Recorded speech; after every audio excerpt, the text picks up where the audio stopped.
पूरा गांव हरियाली और खुशहाली के लिए जाना जाता था। लेकिन इस साल सब कुछ बदल गया।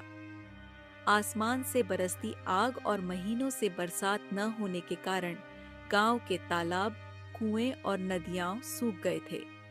किसान बेबस थे, खेत बंजर पड़े थे और पानी के लिए लोग कोसों दूर जाने को मजबूर थे। इसी गांव में संतोष अपनी पत्नी सावित्री और नवजात बेटी गुड़िया के साथ रहता था। गरीब किसान संतोष ने कुछ महीने पहले सेठ चंद्र से कर्ज लिया था, जो गांव का सबसे अमीर लेकिन निर्दयी इंसान था। वह अपने उधार दिए पैसे ब्याज सहित वसूलने के लिए किसी को भी मारने से पीछे नहीं हटता था। संतोष की खेती सूखे की भेंट चढ़ चुकी थी, जिससे उसकी आर्थिक हालत बदतर हो गई थी। एक रात जब गर्म हवाएं पूरे गांव में भय फैला रही थी, सावित्री चिंता में डूबी हुई थी। अब क्या करें जी? पानी की एक बूंद तक नसीब नहीं और ऊपर से सेठ चंद्र का कर्ज। मैं कुछ इंतजाम करूंगा सावित्री, लेकिन अभी तो हमारे पास खाने तक को कुछ नहीं है। तभी दरवाजे पर जोरदार धमाका हुआ।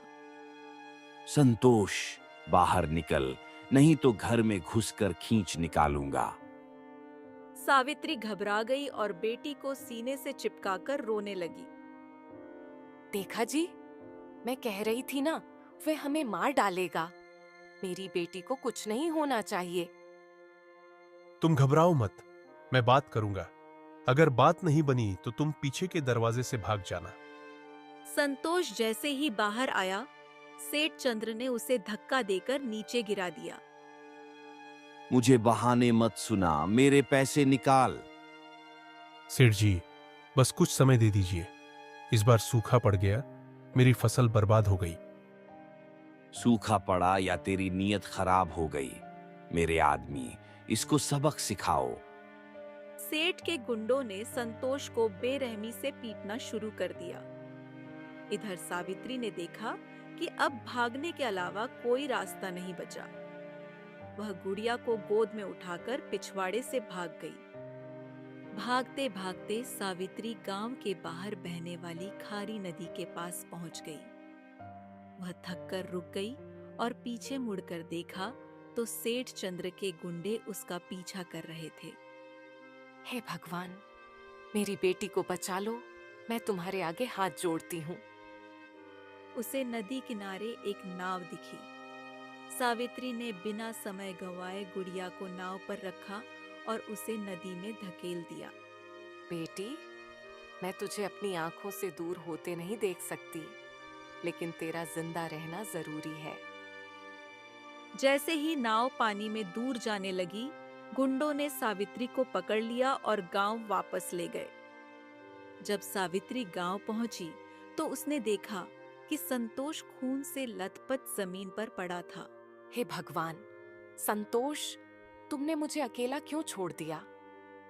अब इसका आदमी मर गया, इसे भी मार दो या फिर गांव वालों के मनोरंजन के लिए छोड़ दें। प्लीज मुझे छोड़ दो, मैं तुम्हारा कर्ज चुका दूंगी। तू बहुत बोलती है, ले जाओ इसे और इसकी लाश को संतोष की चिता के साथ जला दो। गांव के लोग मूक दर्शक बने यह भयावह दृश्य देख रहे थे। किसी में भी सेठ चंद्र के खिलाफ खड़े होने की हिम्मत नहीं थी। कुछ ही देर में संतोष और सावित्री की लाशें राख में बदल गईं। एक बूढ़े ग्रामीण ने सेठ चंद्र से कहा, उसकी बेटी गुड़िया को हमें दे दो, हम उसे पाल लेंगे। बेटी? कौन सी बेटी? वह तो कहीं मर गई होगी, भूखी प्यासी भटकती होगी, अब तक खत्म हो चुकी होगी।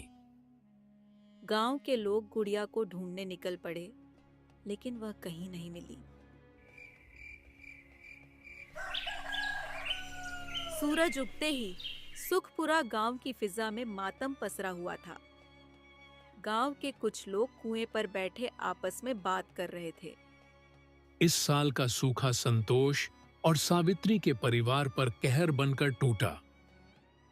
हाँ, लेकिन